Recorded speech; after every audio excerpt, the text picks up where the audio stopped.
Hello, Bob here. Old school gamer, Atari hat, in my bedroom. Back with a rant.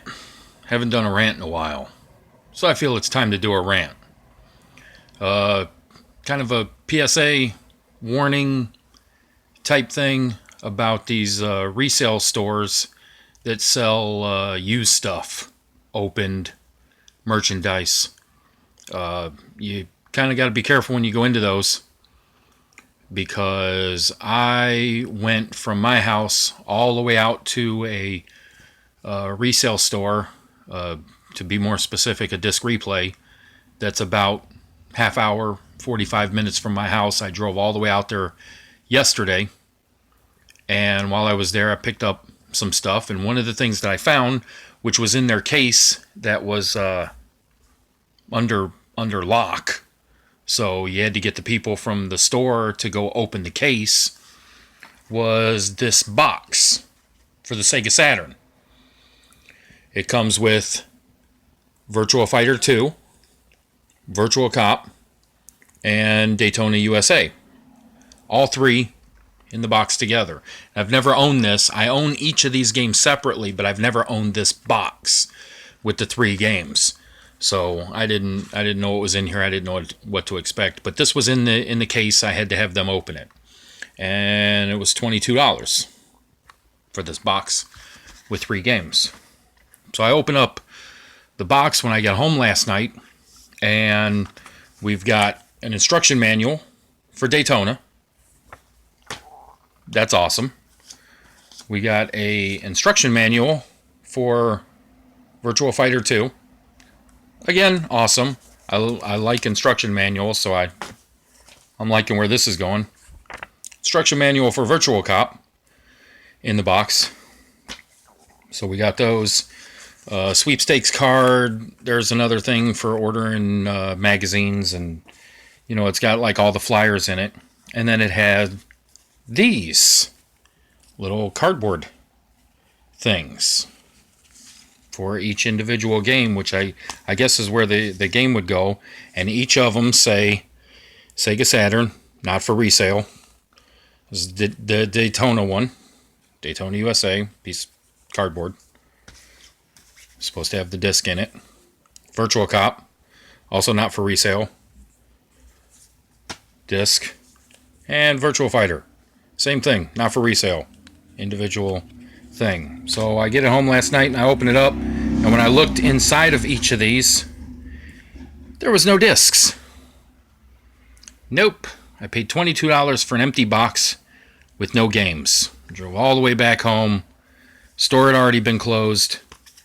And I do have the discs now, which if you look at the discs themselves, each disc, because I'm not gonna do it with each of them, because that one was kind of hard to get out. But each of the discs, this is the one for Virtual Fighter 2. There it is, and it says on the disc, not for resale, because these are supposed to come in a pack.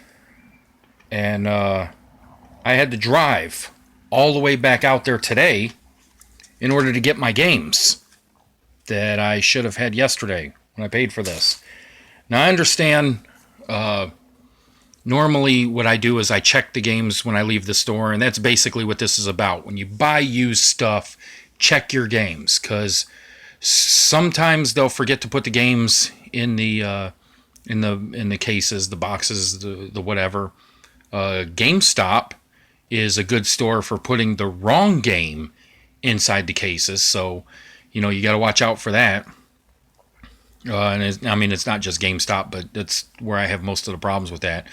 So the point of this is to check your stuff. And normally I would have, but it was in the locked case. Who's going to lock up an empty box? So I just assumed that, the games were in there because it was locked up.